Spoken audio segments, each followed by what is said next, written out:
at what we're seeing over in some of those stocks in the pre-market. The stocks of all those that we mentioned in the open, Southwest, Alaska, and American, up about 3% in pre-market here following their latest quarterly reports. And let's just start, guys, with the story at American and the story at Southwest, which is similar in that better than expected performance on the top and the bottom lines, smaller than expected quarterly loss, and both companies pointing towards a point at which they would be break even on a cash flow basis. Both companies still losing money.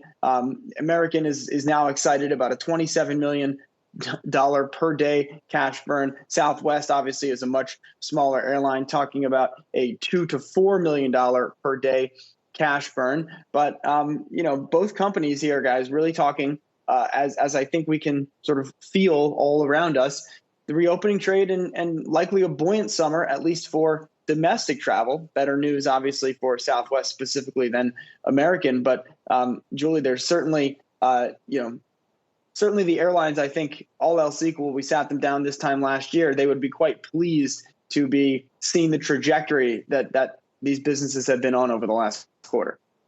Yeah, and to your point, it does seem like the domestically focused smaller airlines are going to be better positioned here. Alaska also reported this morning, and there too we saw some similar trends in terms of a narrower loss than expected, revenue better than expected, load factor better than expected, and their cash flow actually already turned positive in March. So you're talking about a smaller airline there as well, and obviously domestically focused. So that seems to be more of an advantage in this point in time. When you talk about getting back to where we were, I mean, the milestone at Southwest that it's pointing to is that by summer, the number of its flights will be almost at the level of 2019. So, you wrote about it in this morning brief this morning, talking that companies are sort of taking last year out of the equation in some cases in terms of their commentary and now comparing things to 2019. So that would definitely be sort of the benchmark for the airlines if they can get back to those levels.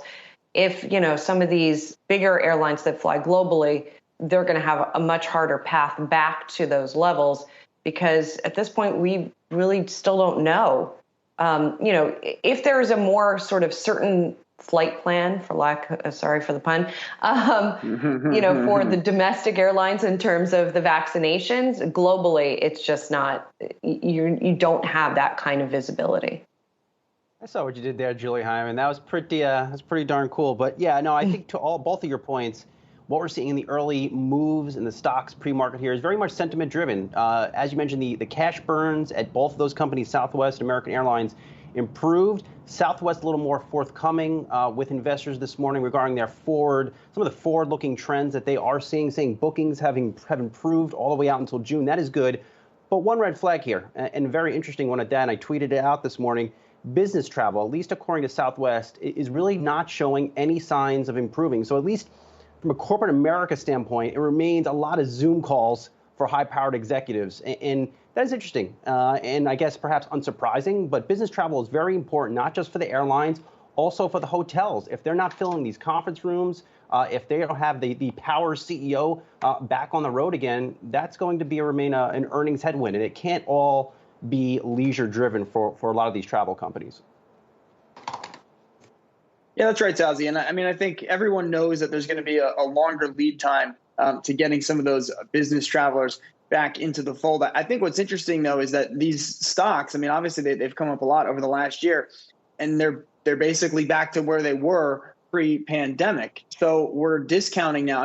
Taking American and a Delta and United, right? The majors are going to be a little bit more levered to business travel than Southwest, although obviously Southwest does have a component of that as well if they're talking about it on the call. But we're discounting, I guess, a future return to something like the levels that investors found acceptable back in the pre-pandemic time. And so, I think it'll be interesting to see how that dynamic plays out. Also going to be interesting to see how much value these companies can kind of continue to extract from the, frequent flyer miles programs, right? You could, they do this in business school, talking about how really airlines, the valuation of an airline is a credit card company with some planes tacked onto the back of it. And that the only thing investors are really interested in are the bank-like functions of being an airline. And I think it'll be interesting to see how those dynamics play out as we continue to kind of look through this period.